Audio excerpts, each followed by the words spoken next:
Good morning, good afternoon, good evening, good night, everybody. This is Sharpened Perspectives, episode 13.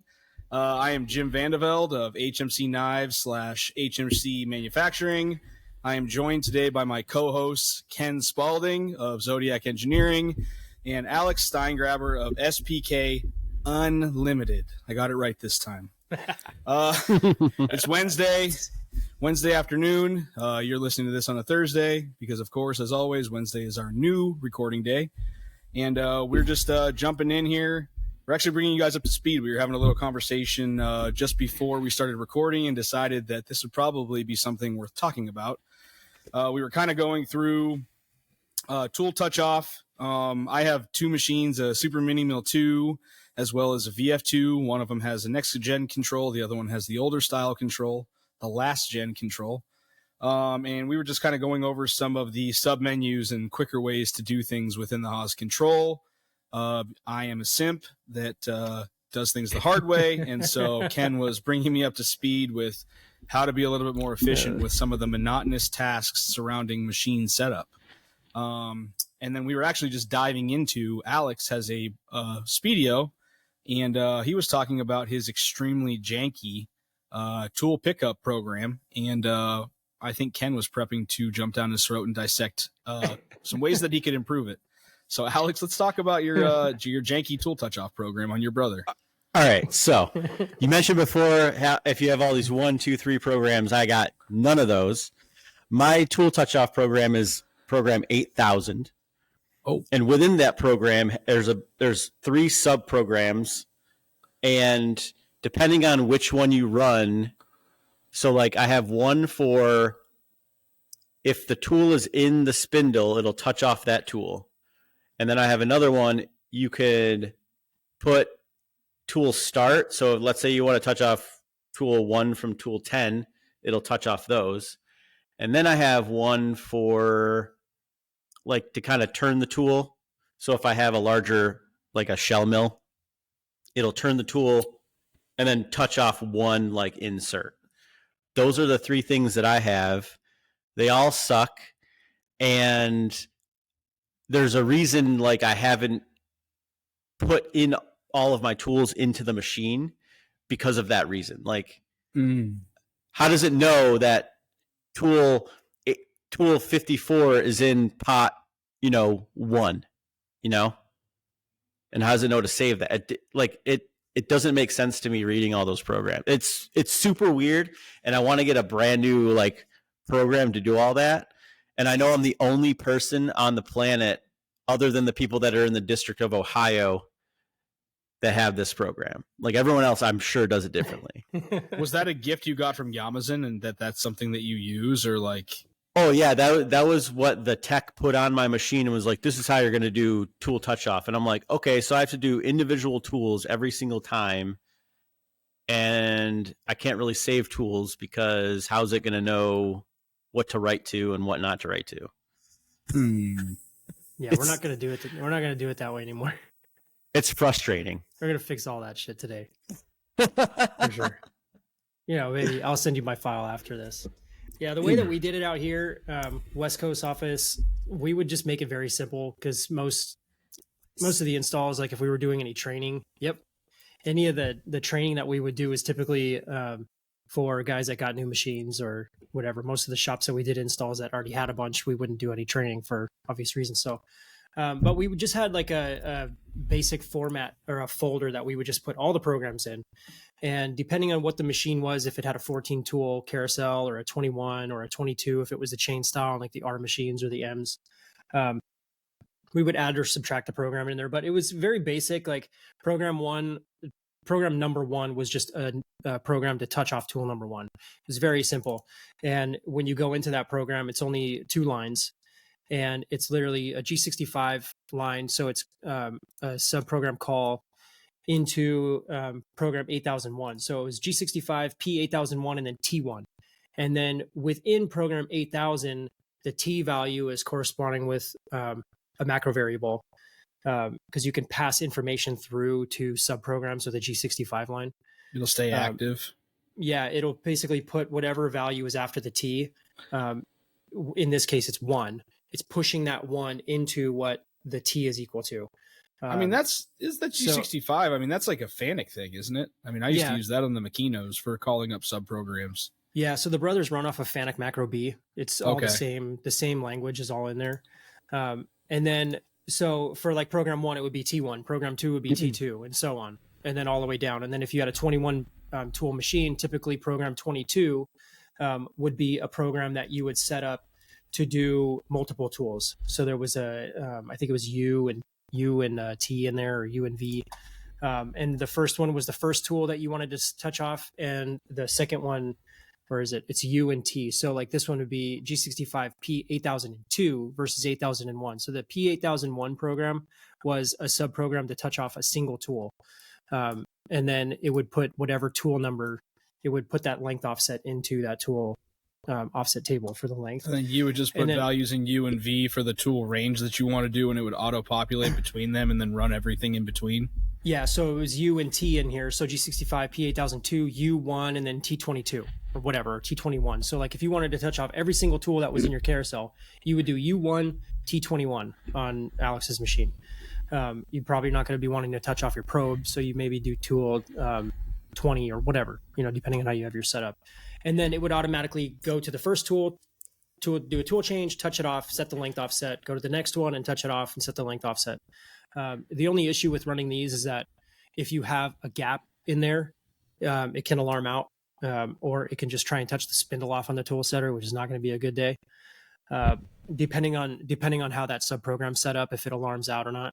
There's parameters on some of the newer Speedios that detect if there's an empty pot or a misloaded tool in there, if the tool is loaded over the drive dogs improperly. I never dove into any of that. That was like kind of as I was on my way out from Yamazen, but it won't work if you have like a face mill or something that's bigger than your tool setter. It won't automatically shift it over.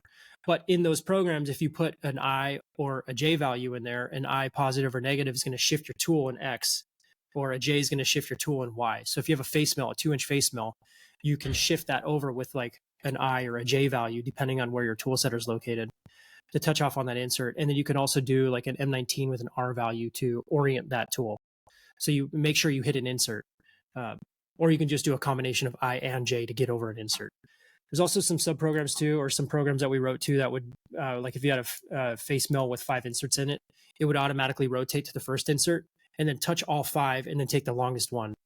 There was some functionality that I wanted to add into it, that it would take the lowest and the highest. And if it was out of range, it would just alarm out and say, hey, reseat your inserts kind of thing.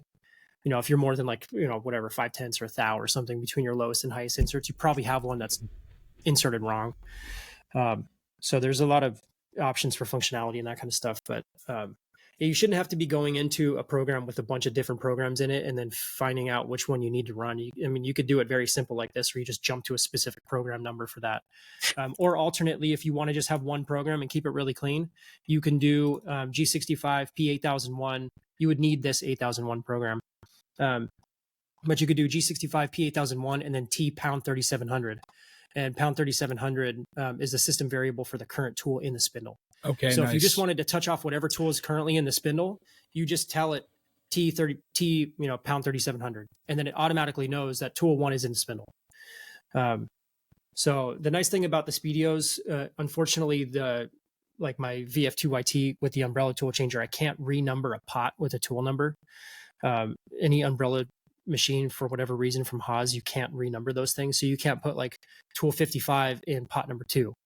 So if you have a master tool library, it just doesn't work that way for whatever reason. They keep it locked out. And I don't know if that's just to try and incentivize people to buy a side mount tool changer. But I don't personally see any danger in it. I wish they would just unlock that. But on the Speedio, you can do that. So like in the top under your F keys, you can press ATC, and then you can renumber what tool number is in each pot.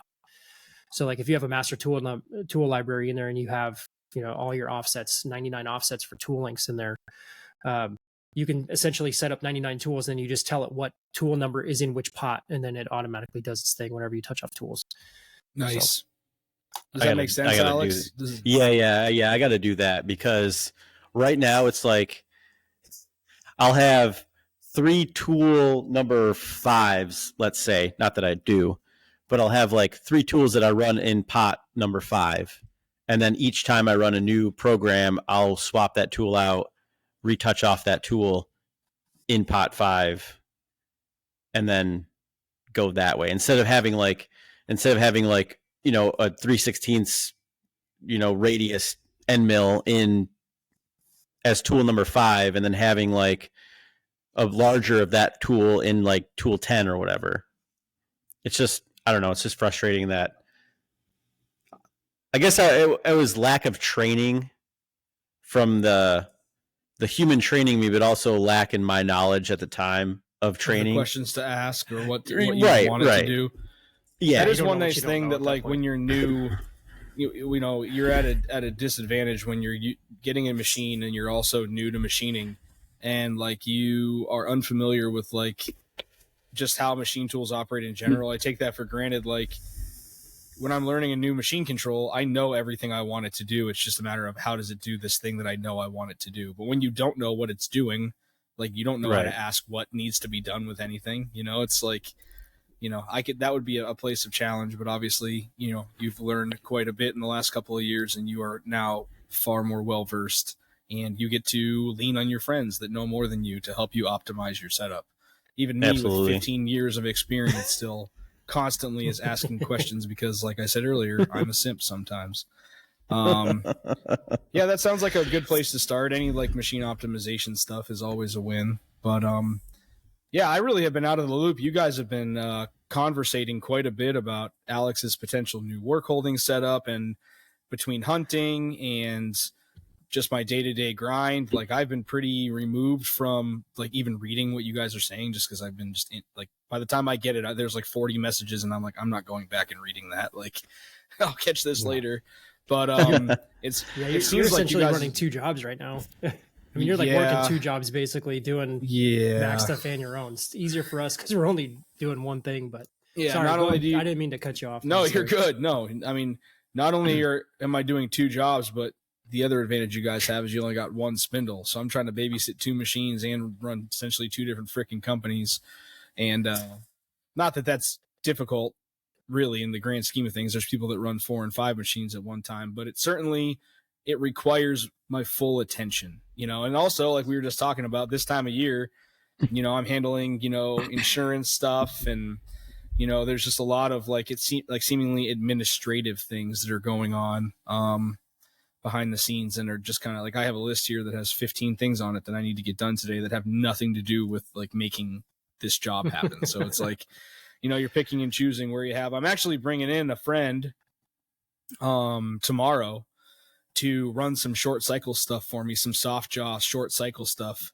He's just making backspacers for me. Those are like a 6 or 7 minute program, but I have enough going on that, I have like 50 or 60 of these things to make between Mac stuff and transient stuff. And I'm like, hey, I'll pay you hourly if you want to come here and keep this machine running while I handle this other stuff. And so, he's going to come here and start messing around with that. And I'm very much looking forward to trying to remove some of those tasks, the more simple stuff from my day-to-day, list of things to do. So. No, that sounds good. Any little tedious stuff like that's going to help. Yeah, I mean, it's one of those things where it's like, this is a baby steps to relinquishing control, right? Like, we're all control freaks. We all have a very specific way that we do things, and like letting somebody else in to be a part of that is like not easy, especially when you have a machine that you own on the line, and like to hand the reins of it over to somebody else is a pretty scary proposition. But at some point you have to like let it go, and like, hey, if you're explaining it the right way and dummy proofing it, like there's really no way they can mess it up, and if they do, that's part of learning. I sometimes think back to all the things that I've learned, and like I always struggled the most with guys that had no patience, and like you get the right person that understands that there's a learning curve and that this stuff takes time. It makes it infinitely more enjoyable to learn something like that. Yeah. You got to get those little probe tips in there too, so you can just automate most of that shit. And then you don't have to for sure. It'd be even easier to automate that stuff if I start using Fusion. There you go. This is true. We put Ken on deadline 3 weeks ago on a Wednesday for a Saturday drop of datums, batch number 2. And so I think now I have to be put on notice that I have 2.5 to 3 weeks to become Fusion affluent. So for those that don't know, I'm going to be beginning to drop transients on a weekly basis starting at the beginning of December. And so I am going to be designing and implementing some new higher density work holding for longer overnight runs for transient components. And I think that we're going to try and model and program those fixtures and all those cutting sequences within Fusion, because it's about time that I make the transition. I am currently using Creo, and it is very expensive and in a lot of ways inferior to what Fusion is currently offering for the price that they are offering it. So it's about time that I make the transition, I think. Especially for the knife stuff too. Fusion's very powerful, but it's more than adequate for any type of folding knife stuff or fixed blades or any of that stuff. I mean, it's ideal. Yeah. So no, for sure. And that too. They I don't use really that. well. That's actually one of the driving factors. I think that if I was using another machine that didn't integrate so well with like Haas's, Fusion's pretty much catered their offering to like Haas users with as far as like integrated probing cycles and sequence generation. So it's like not taking advantage of that is kind of silly, I think. Even tool breakage detection. And, I think about that sometimes. I can't program tool breakage detection now, but like if I'm running 17 different tools on a part, how much would it cost me if that first rougher breaks and then I break every single fucking tool after that? If I break hundreds of dollars worth of tooling because I didn't put a breakage detection cycle after a heavy roughing sequence, like that would pay for half of the frickin' Fusion subscription for the year. So it's like, when you start to think about it like that, it's kind of a no-brainer. Well, don't feel bad because Ken gave me a tool break detection program that I still don't implement. Don't blame that shit on me, dude. No, not the crash. The crash was my fault. I'm saying I don't implement it. Crashed. It's because Fusion's weird and I'm dumb and don't understand G43 and all this other stuff. Anyway, so I don't implement it on a lot of my any of my programs right now because I just haven't taken the time to do it. And so the other day I was running, what was I running? I was running like a part. I think it was like inserts or whatever. And all of a sudden just I know how the machine sounds. Like, how the machine sounds in the cut and what's going on like that. Your ears are your biggest thing. And all of a sudden I'm like, oh, it should be making this noise. And I'm like, it's not making a noise. I'm like, well, luckily this thing runs for a while. So I look at it, I'm like, oh, a tool broke.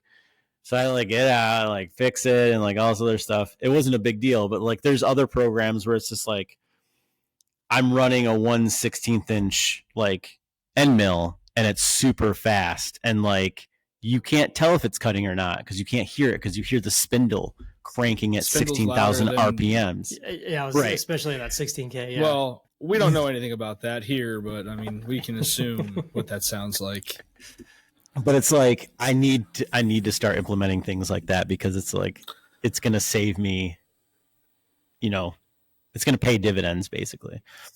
Is it tool breakage detection? Is that just an option that you toggle on within the sequence, or how do you insert that into your program? Fusion does it inside. There's a couple different ways you can do it per tool. So within the tool library, you literally just checkbox breakage detection in there. So on the Haas's, it just outputs it at the end of all of your tool paths that are using that tool. You can also, you can also do you could do manual NC pass through, which is how I would do it on the Speedios. So you just add a manual NC pass through in there after whatever operation that you want. And then you just basically hard code in that G65P 8000. And then for my programs, it's program 8000 is the breakage detection program. Yamazen, at least West Coast, would typically do it as program 5000. I just changed it to 8 because all the other tool touch off programs and all the tool stuff is 8000. So it was just kind of keeping it sequential. Yeah. Mm-hmm. And then it just automatically calls up that subprogram, and within that subprogram, it sends it home. It goes over to the tool setter. It's checking for the skip signal on the Speedios. The Haas, how they do it is they actually are checking the length and then comparing it to the tool offset length within a certain value or Can range. you give it a deviation that you'll allow that's acceptable, like 1/1000 or 5/10 or? That's all. So on the breakage one that I wrote, it's all within that breakage detection program. You just put in a user parameter of 5/1000 or whatever you want, plus or minus, and then so you can do, and you can also check for pullout with that program too. Nice. So it's essentially you basically set up your tool setter as a work offset at the trigger height. So the X, Y is the center of it, or it can be off center if you want to check breakage in a different spot than you're actually touching your tools off. So you're Makes not constantly sense. slamming that tool into the same spot you're always wanting to precisely touch off. So I'll Nice. typically shift it over an X and up and Y by like 30 thou each way or whatever. And then you set the trigger height to a work offset, and then you call up a work offset, and then it does a G43 H pound 3700. So it's calling the tool length Current offset tool. of the current tool in the spindle. So that way you can run the program anywhere you want. You don't even have to run it at the end of a tool cycle. Almost every single tool setter that I ever had to change was because somebody ran that sub program with a different tool in the spindle than the current active length offset. So it smashed the tool into the tool setter usually. So this one, it calls up the current length of the current tool length offset of whatever current tool is in the spindle. And then it's positioning it above the tool setter, and it checks for the skip signal. And if it detects it when it's above it, then it knows it pulled out. And then if it goes below the trigger height and it doesn't detect it, then it knows it's broken or it's pushed in or something. So the brother basically just gives you the option with an M120 and M121 to alarm if the signal has been triggered or if it hasn't been triggered. So that's the easiest way to do it on the Speedios. The Haases run a little bit different because you're essentially comparing tool lengths within a range. Have fun with your infinitely more complicated tool breakage detection method, Alex. Sucks to be Speedio. It's actually superior. I like it way better it's than pretty. the Haas way. It's pretty great fast when as you shit, put it in the right sequence. So like here's an example: is if you have like, say you're running the same tool and you're running like it's gonna do this and then it's gonna do this. And profiling. Right. You can't run it in between those because in Fusion does not. So for each sequence, Fusion doesn't re-export the G43 tool length. Right. It maintains that until it's canceled and a new one's activated. Correct. So if you go from that and you're going to a new coordinate system to then touch off and then you come back, it's like, yeah, I'll go ahead and do it. And then smash right into the workpiece. So at the end of your breakage detection program, after you call your G100, it's G100T pound 3700. So it's doing a tool change to itself, setting it home. After that line, put in G43 pound 30 or G43H pound 3700, and that'll reactivate your tool length offset at the end of that after it already sends it home, because when it sends it home, it's canceling the length offsets. Oh, then reset it again to itself, and then you can jump back in wherever you were, and your tool length will be active again. So that'll prevent that crash from happening. I don't know if the brother post does it. I know the Haas one does it though. I'm trying to post something out real quick so you can see. But in the post processor, there's a section in here, at least on the Haas one. Where is it at? It's safe start all operations, and that will do all of your. Brother doesn't do that. It'll do all that shit. So go on the brother Facebook group, the Speedio operators group or owners group, whatever it's called. The Wild Goose in there, he's doing all of these post processor modifications that are making the Speedio post really dialed. Is it the high fly guy or the other guy? Yeah, same guy. Okay, all right. We should hit him up about adding this shit into that post, because then you can have it. And then if you're doing a pallet with 20 parts on there, and especially on a Speedio, who gives a shit if it's sending it home and coming back down? It's less than a second. Right, and that's what I usually do is when it changes work coordinate systems. When I'm doing that currently, and I put in like, optimize tool changes or whatever, it'll do a safe like move. Yeah, this will basically do it. It should do it between, even if you pattern the same part 10 times, I believe it will do a safe start every single pattern. So it'll send it home and it'll recall it the tool length offset and the spindle speed and the work offset between each piece. So you should be able to even jump in your program to part number 9. Say you ran 1 through 8 and it broke on number 8 and you want to skip it. You want to jump to part number 9. You could just jump straight to that in there and you don't have to go through. But on the Speedio, you can also do a safe start on there that reads backwards in the program, and it'll pull up your length offset. It'll pull up your work offset, your spindle speed. It'll do all that shit. I wish it would just do 18, that. It does. The Speedio will do that. But I wish Fusion would just have that. And I understand like people are editing the posts and stuff like that and like making it better. But it's just like, why isn't it already in there, like. Yeah, the safe start all operations should do that. I think I'll have to test it, but I'm almost positive it does do that automatically. But if you turn on, I think it's user parameter 18 on the Speedio. It's somewhere in there, 17, 18, 19. I think it's SMT return or whatever. And then it allows you an option to jump to any line you want. It doesn't matter what line it is in the program, and it'll read from the top down, and it'll pull up your current length offset, work offset, spindle speed. Oh, you mean this is in the machine? It's in your machine. It'll do it. Fuck, I need to pull that. I need to look at. Once we jump off, just call me and I'll walk you through it. The Haas does it too. I think it's setting 36. I gotta turn the machine on. Yeah. I probably should do that. I haven't turned the machine on in a couple of days. Anyway. Same. Setting 36 on the Haas will do it too, Jim. Fuck you both. Even if you're in the middle of some surfacing or something, Jim, say you're like an hour into surfacing and your tool breaks or whatever, or your finish looks like dog shit, but you don't want to start from the beginning again, you can turn on setting 36. I'm pretty sure it's 36. And you basically just go to any line you want in the program. It doesn't matter where it is. And it'll start at that point. It'll actually start one line above it.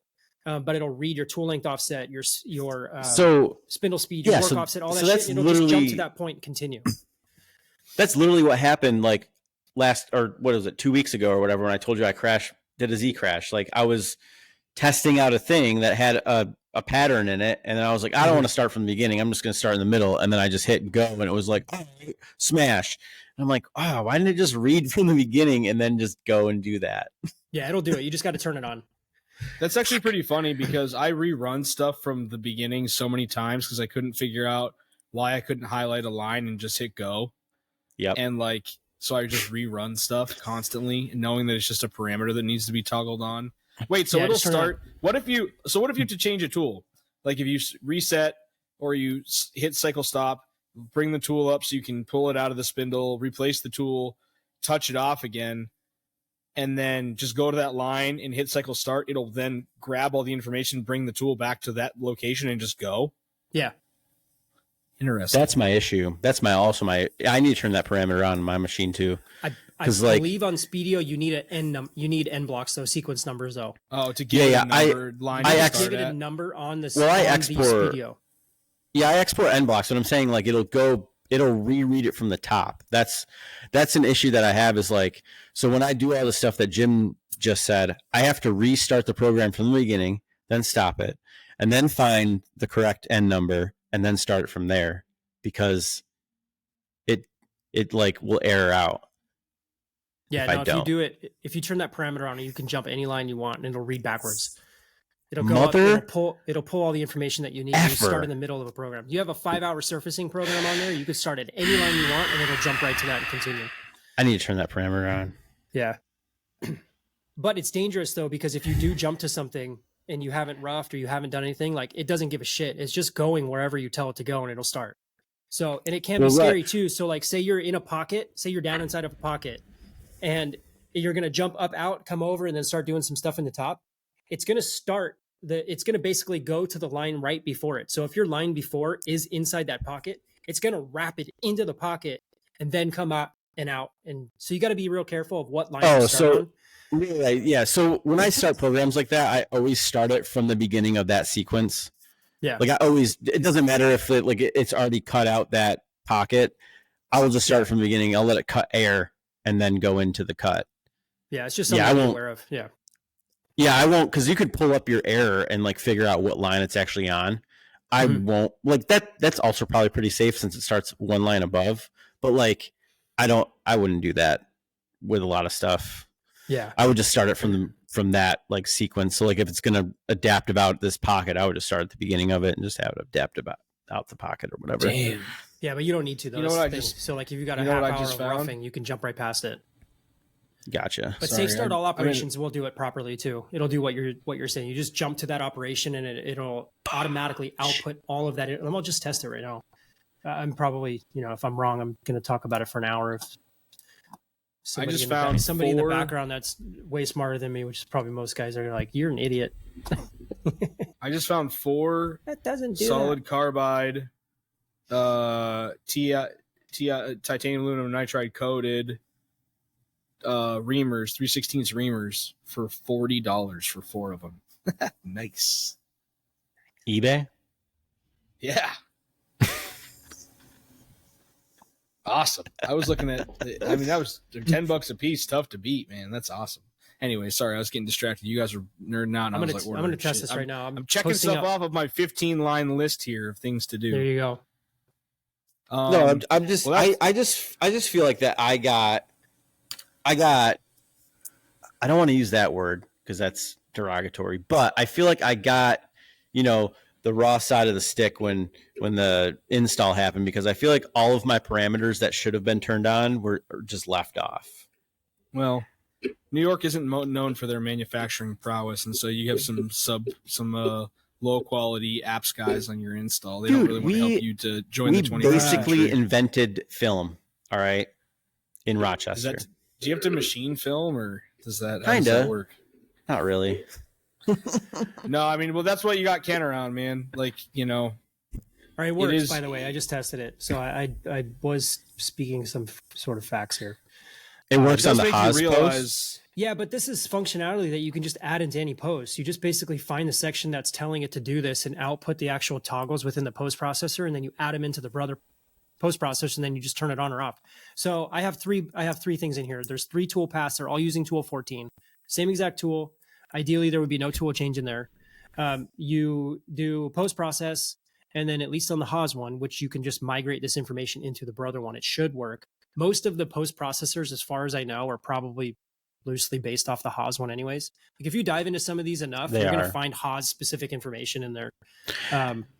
There's one that says safe start all operations. You turn it on, and it's write optional blocks at the beginning of all operations that include all commands to start the program. Post it out.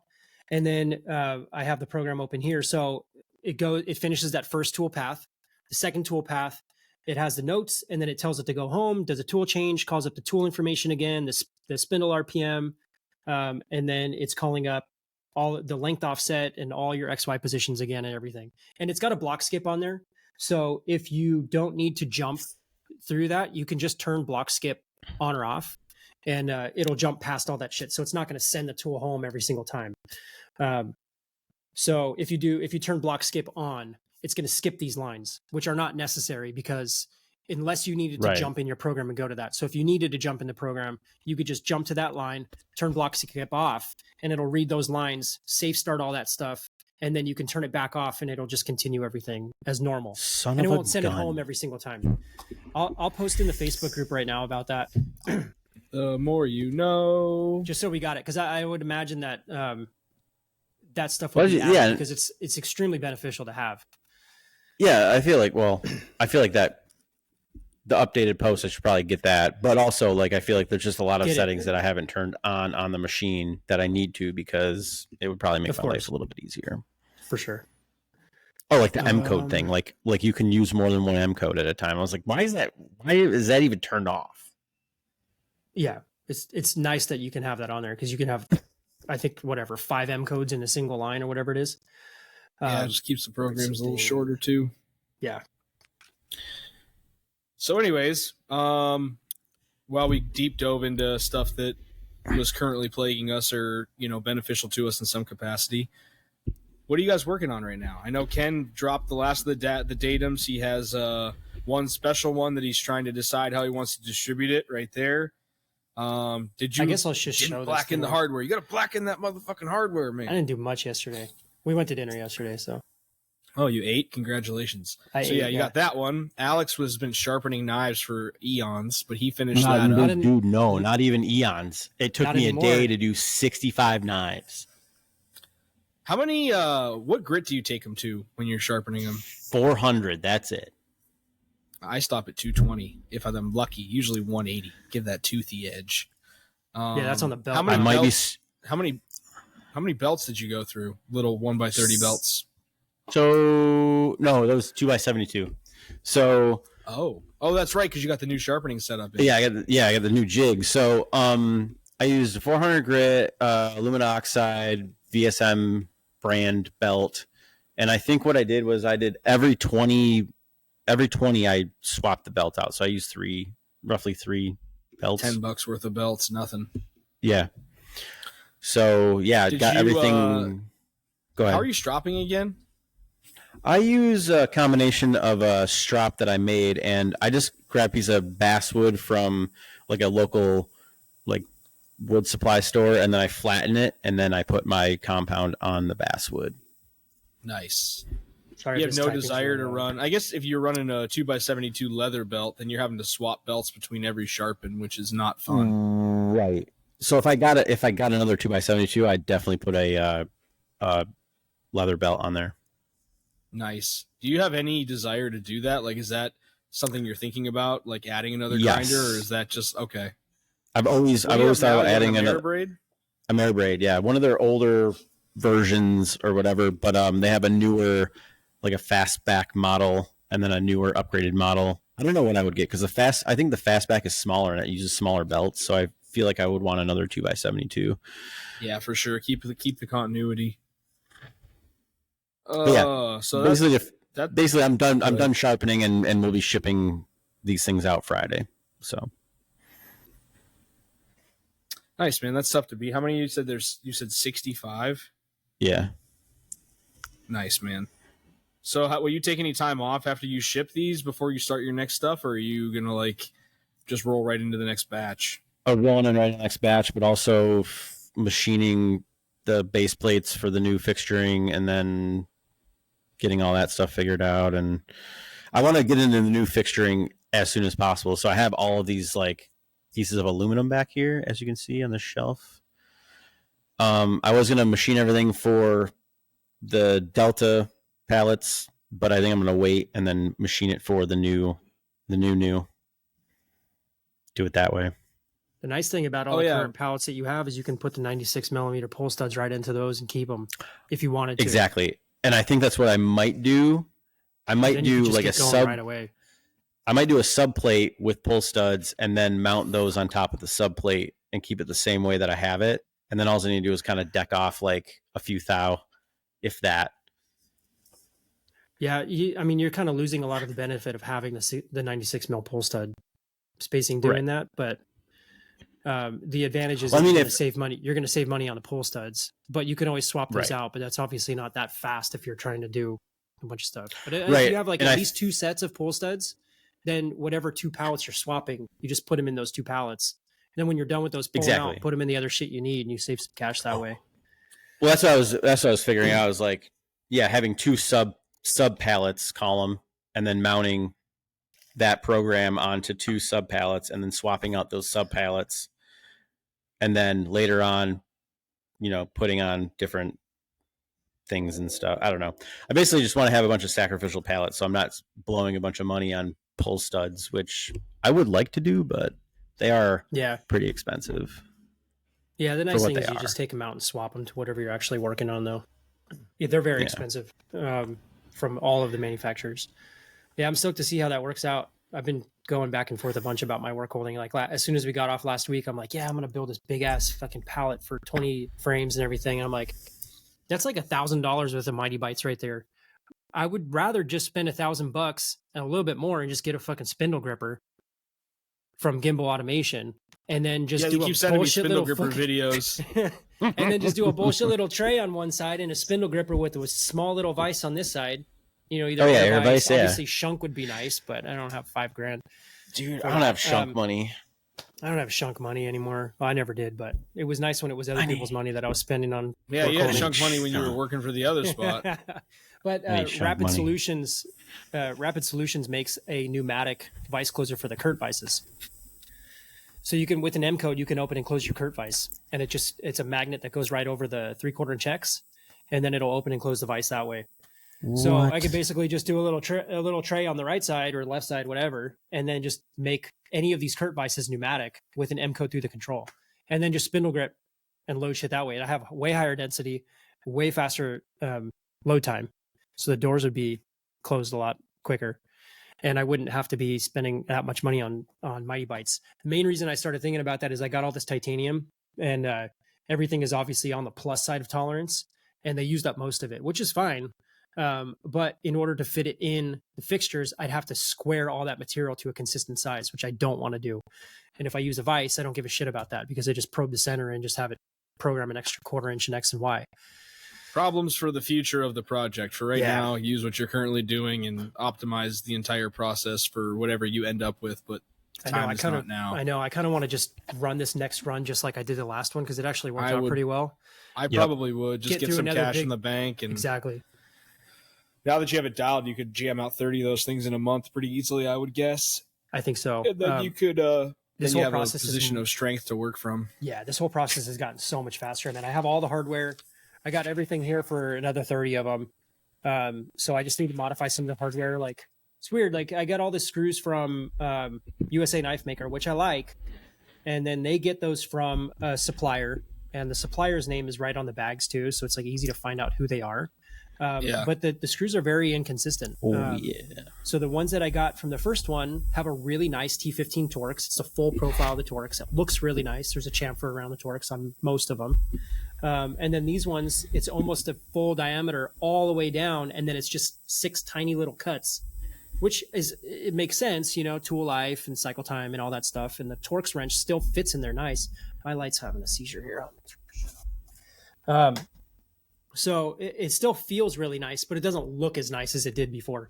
And then the 1/4-inch head ones look great they have a pretty big chamfer, but then the 3/8 head ones have no chamfer on them. So I need some continuity between these. So now I got to put all these 3/8 head ones in the mill or the lathe and just put a fucking chamfer around the Torx, which is really fucking annoying. It's super annoying. That is super lame. But it's also making me want to set up my Sherline lathe again too, and just, you know, because it's a little CNC lathe and use that for modifying all these screws and shit, because then that can do that while this thing's doing something else. But I found their barrels are really nice. Same manufacturer. The tolerance is tighter than all of the other manufacturers. The finish is really nice. There's a chamfer inside of them. Like, the barrels look really fucking nice. See, the last barrels I ordered from USA Knife Maker came back with like heat treat finish on them. No, these definitely went to centerless grind after. They were center. Oh yeah, those are these were centerless grind centerless. after heat treat. They're actually really nice. And then the lengths, I got 3/8 and I got and then I got 5/16. So the 5/16 ones I don't have to modify at all for the pocket clip side. Before I was shortening them all. I was shortening 1/2-inch long barrels down to 312 or 325, whatever. Brutal. It doesn't matter. And then the 3/8 ones were 1/2-inch with a head on them, and I had to cut the head off and then shorten them to 360. So these ones I can stick right in the knife dog's lap and just lap off 15 thou really fast. What grit paper are you using when you're lapping? I think it's like 220. Damn, you can take 15 thou off that fast, huh? It's such a thin wall. Yeah. Nice, it's a really dude. thin wall. And then I stick them in the drill. I'll just put them in the drill and then I'll hold a countersink and chamfer the ID. And because they're already in a drill, I can put an OD chamfer on them too on the buffer of the grinder. So it's really fast doing that. And then just blow them out and then throw the screws in and they're done. So I think I'm going to start doing sub-assemblies for all this stuff. I got all the skiff bearings too. You see in here, but I got all the skiff bearings. I got all of the modified stuff to do the 1/4-inch diameter bearing system with a 3/16 pivot. I think it's going to work out really well. I got the model all done for that. It's going to be cool. Perfect, dude. Sounds like you're all keyed up for some success, man. Yeah, Blade Steel will be here on Friday. Nice. I just got some blades back from Waterjet. I ended up having these blades made out of S35 VN just because I was having a hard time finding the piece of steel that fit the requirements for what I needed for these blades that I'm doing. So yeah, I have 10 S35 VN blades and I'm going to be doing as many of them as I can for California show, which I like S35 VN. I've made a lot of knives out of it. You know, it's funny how people will talk about these like tried and true CPM steels as like in a derogatory fashion. Like, oh, you're using S35 VN. It's like, it's a fucking badass steel. I don't know what you've cut with it, but I've never had a fucking problem with it. Most people don't care anyways. I mean, you'd be surprised, man, how many, not whiners, but like, if it's not magnet cut, I don't want it guys there are, you know? And like, no, there's whiners. They're whiners. There are. I mean, I have some customers like that have like legitimate reasons, you know, whether it be because like my one very good customer and friend, like he lives in the Pacific Northwest and he works and does stuff like on the ocean. So not only is it like wet all the time there, but then when you're adding the salt and stuff into it, he's like, I just find that like the magnet cut stuff never has any corrosion problems up here. Like, okay, I can appreciate that. And so, yeah, it's just a matter of availability. I mean, these next transients, these few hundred that I'm going to be working on kind of concurrently for this like big like drop stuff, those are all magna cut, and so, I'm sure that'll appease some people. I haven't found a lot of drawbacks to it, except for like maybe we talked about some like weird heat treat, like material changes. I mean, I've heard people have complained about it, but I've certainly seen it like with the movement of holes, not just growing, but like locationally changing, my tabs moving out of position, like my windows and stuff. Like I'll leave 10,000 stock and I'll have like the profile of the blade also has 10,000 stock. Okay, so this is what's weird. The profile has 10,000 stock, and both sides of the window have 10,000 stock. The profile will clean up completely, but one side of the window won't. And it's like, how did just the window move 20 thousandths, but the profile only moved 10? You know what That's I mean? How mine were too. I only left 5 though. It was nowhere near enough. I'm thinking about adding a web in there, just a thin web, just all the way through, instead of making plugs like I did last time, the ones that I sent you. Yeah, because those only keep it from collapsing. They don't keep it from expanding. Right. And I think the first plug that I did was tight in there, and that thing expanded, so the blade actually expanded out. So there's a bump in it. Makes sense. Which cleaned up after milling, but the inside wouldn't have though. The inside may not. So I think if I add a web, either just straight across or even just a thin wall all the way across the whole thing, because it machines nice. It's even at 64 Rockwell, like the stuff machines really well. I didn't have anywhere near the issues that I was expecting.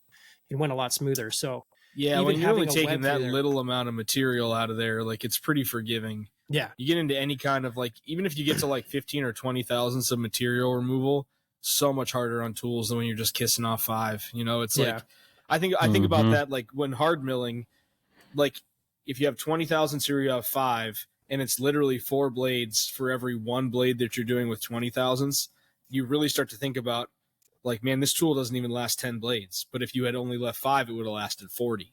Yeah. You know what I mean? And it's like so fickle, especially when you're not spending money on like premium hard milling specific tools. Like I think about all the Seco stuff I used to use that had like the specialized like silicon nitride coatings and like preferred hard milling geometry, and like those tools, and even those tools, objectively speaking, like don't last that long compared to what like you experience tool life wise in titanium or even soft steel. It's like, it's just one of those consumables that you've got to pay to play, and it hurts badly. Yeah, spring passes are killer on actual really hard stuff too. Yeah, I got rid of all the spring passes on these. I normally leave them on everything, even most steel stuff. But doing the hard milling stuff has to have a chip, man. It can't rub.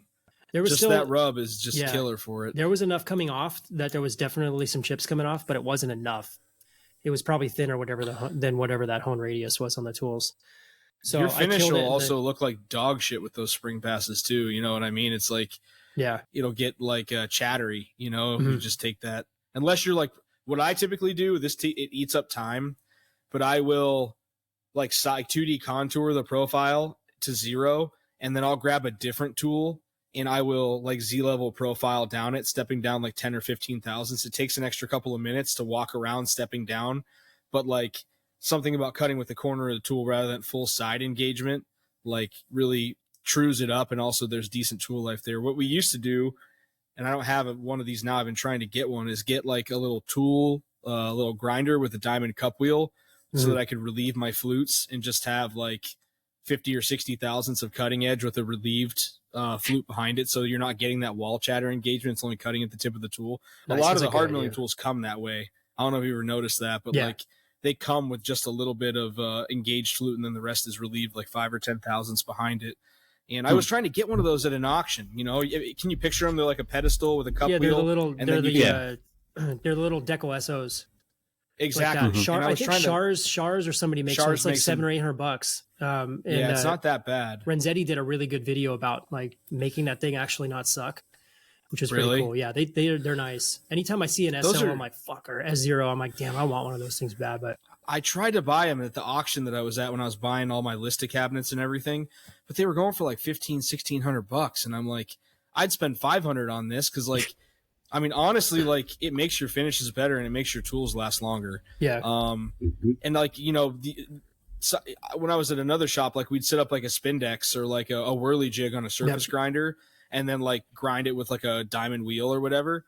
But like, that's a pain in the ass. We're just like gripping it in like a 5C collet, like feeding it in really quick and spinning it. You know, you're feeding it like this and a motor you got on one it. hand going to the bump stops, and then you got the other one fucking spinning it. The ones that have the motor on the Spindex are nice. That is titties. We had one of those, but yeah, I've done them all on Spindexes or a little 5C chingas and doing it by hand. It sucks. They work, but it's like a little dicey when you're feeding it in and the grinding wheel. It's just like I like a better view of the cup wheel. But the problem with those cup wheels is you're constantly relieving the aluminum on the inside of the cup wheel, because as that diamond wears, you start to get that aluminum rubbing on the shank.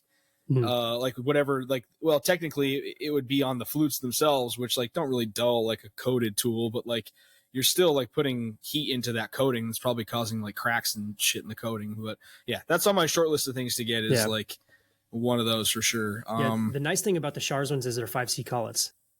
So you don't need those specialized, super expensive decal ones. Yeah. See, the one we had, it actually took R8 collets. I don't know. Maybe that's what it is.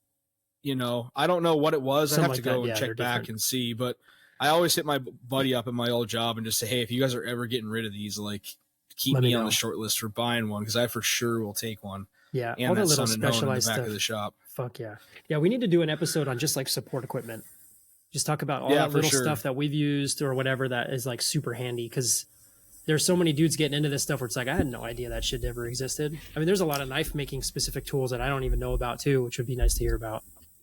It is true though. Like I forget about all the things that like you see, like my shop has been around since the 60s. Like they had stuff that like nobody makes anymore, just tucked in corners, and you just get used to using them in your process because the guy that trained you said this is what we do.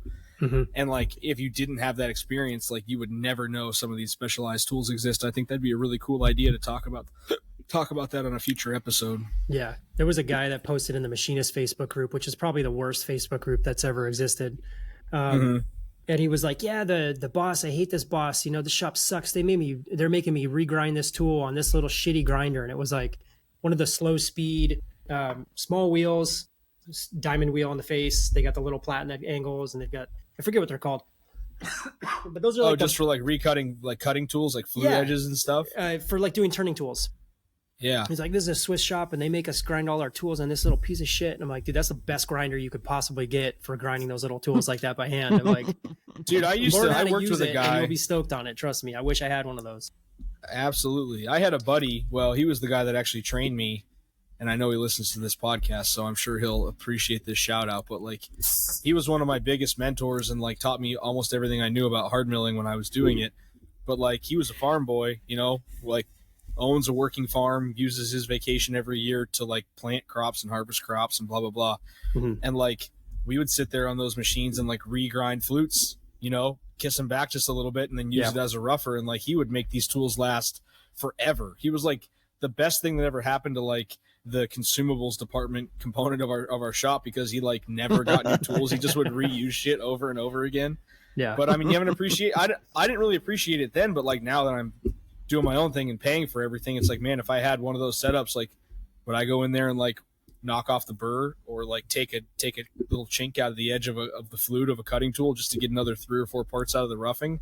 Probably. Or at the very least, my mountain of used tooling over there, when I run out of something, could I go back and like, you know, gussy something up to get through whatever I needed to do until new tooling came in? For sure. So yeah, that and an optical comparator too. It's like you got a little engraver and it's like, fuck, I need a radius on this. Let me buy this radius engraver. It's like, no, just get a little set of easy hones and stone that thing on there. Yeah, you know, or hone it on there and check it on the comparator. And it's like, all right, that's perfect. I would love to have a benchtop comparator. I've got a lead on 2 of them. There you go. One for each of you guys. Benchtop, not the big giant. Oh no, it's not a benchtop. It's the big giant one. But I got a lead on 2 of them, and I'm waiting for the guy to like get ready to sell. Nice, man.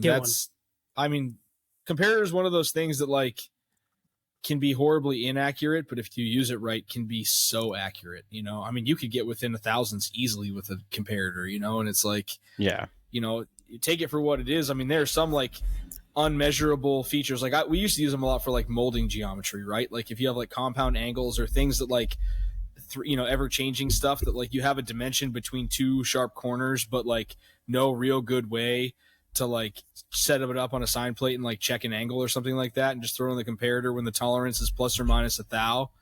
but you want to check it because it has to be there, but like it's not that critical. Throw it in the comparator, grab 2 points, like verify that you're in the wheelhouse or the ballpark, and like you know, it's an invaluable tool with certainty. Yeah, they're great for checking that. But, even like blade centering, it's like you could stick a whole blade, like a stack, right on there and check exactly where the blade's at.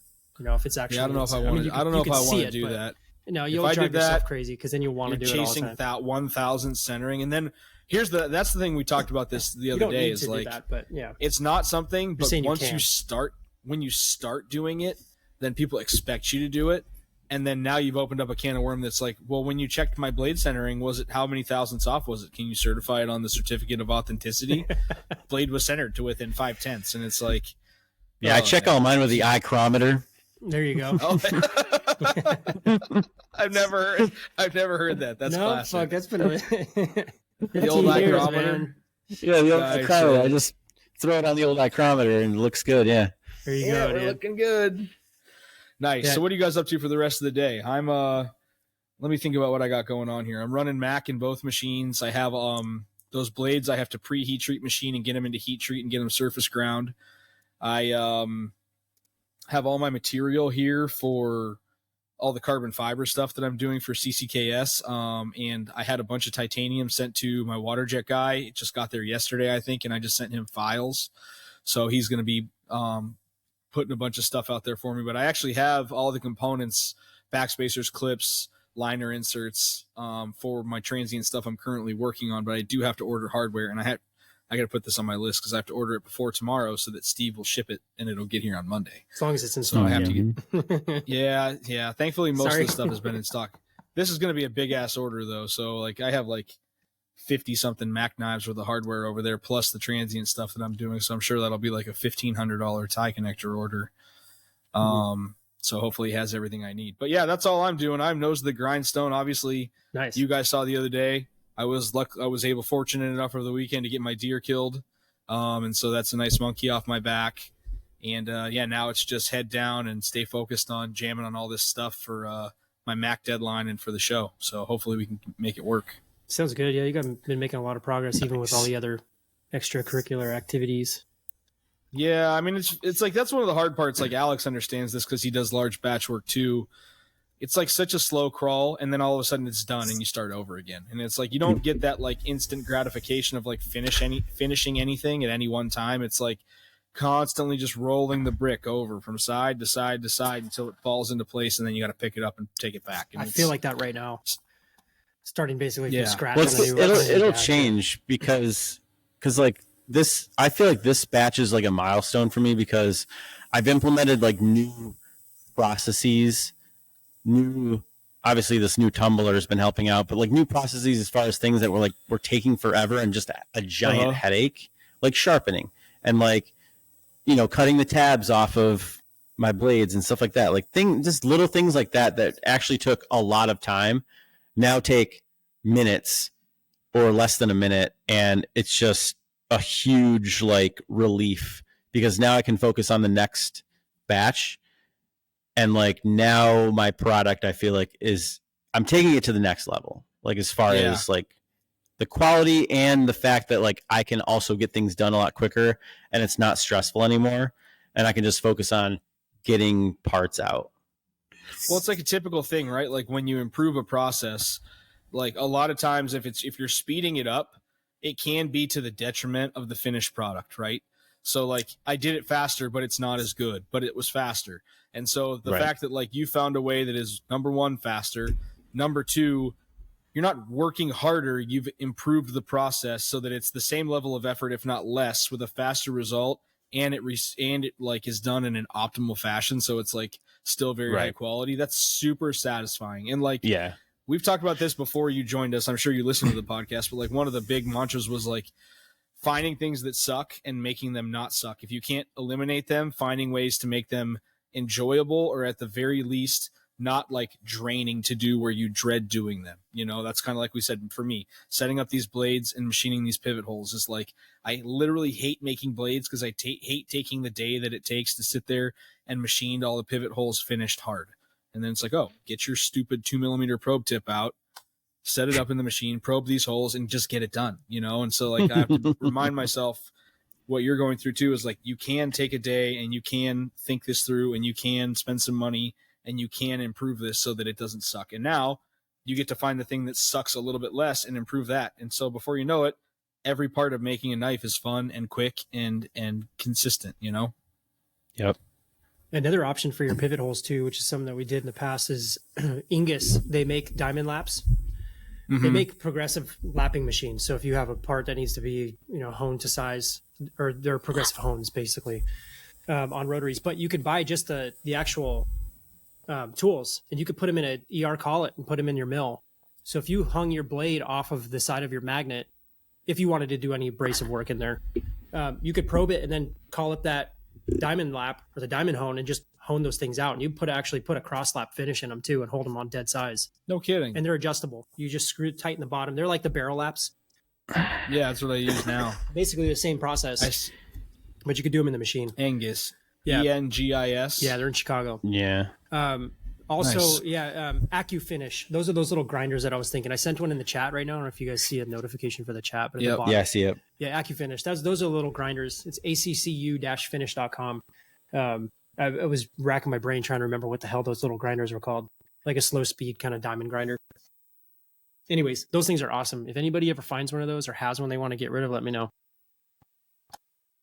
Nice. Those things Very are tight. cool. Never thought about either of those things, but Yeah. definitely would like to visit that. There was something else Well, that just I mean- came up too that I was like, damn, I want to talk about. Yeah, you got to bring it up before we close out because I know, your I boy don't- got to get back to work. I know one of us has to work. I don't remember what it was. Yeah, neither of you guys have even turned your spindles on for days, and meanwhile I'm over here 12 hours a day slaving at these machines. I just don't have anything to machine. I've already machined everything because Speedio problems. Must be nice. Yeah. Well, it's like what we talked about a while ago. It's like I don't really need the machine to be running every single day, but I do have a little stack of slides I picked up on Friday I need to finish. So I'll probably get those Might going as well right throw now. 'em in It's the there. same shit I've done. I've done 1,000 of them now. So just throw them on parallels. It probes it, does the whole thing automatically.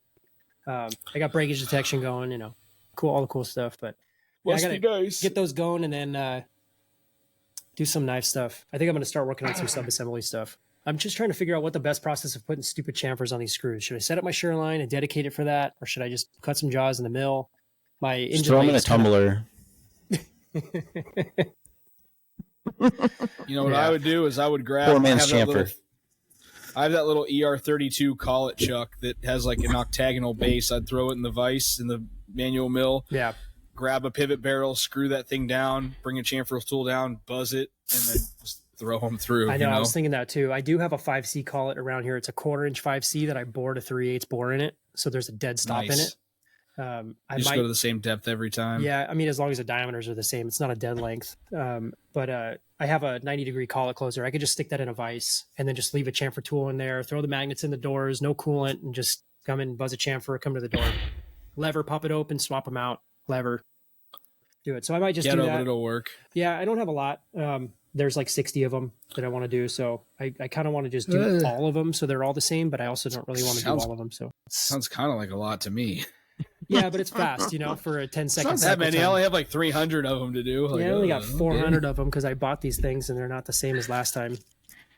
Thanks a lot, USA Knife Maker. Hacks. No, it's cool. Anyways. But they also shorted my order too by fucking 11 pieces, which was annoying. And Jeez. they Did you hit them up? Yeah, I hit them up. They sent me too many of the 3/8 ones, and they sent me not enough of the 1/4 inch diameter head ones. But I'm thinking they're probably packing these by weight, and because the screws are so Yeah. inconsistent, they're getting an inconsistent quantity. So I hit them up, and they're like, "Yeah, we'll get the ones out, and then we'll hit you up if we want payment for those 2 screws that we sent that are extra." I'm like, I'm going to make sure and not pay you for those. "Yeah," it's like I'm gonna at least be honest about that, so you guys don't. I don't know. Anyways, yeah, we'll see Well, what's very going cool, on. guys. I did. We were talking last week a little bit. It was kind of when I cut off. I know we're gonna get off in a second. No, you're fine. Do your thing. Jim's like, God damn it. If you have something that's worth Fucking- talking about, fucking I'm down 5 to talk minutes. about it. Yeah, well, my internet cut out last week, so I was over here Oh. trying to talk to you guys, like, hey, I'm still here, don't leave, kind of thing. And then because it's me. it's recording locally, my shit was in the whole damn thing the whole time, anyway. So, anyways, Nice. now I know better. But yeah, we were talking about kind of scheduling some of this stuff a little bit more. We've got a list of a couple things that we want to start talking about. Kind of topics and things, whether it's work holding, it's documentation stuff, CAD CAM things. So I think we're probably going to start implementing somehow, whether it's through Patreon or Instagram or the Facebook group or whatever, about like some listener questions again.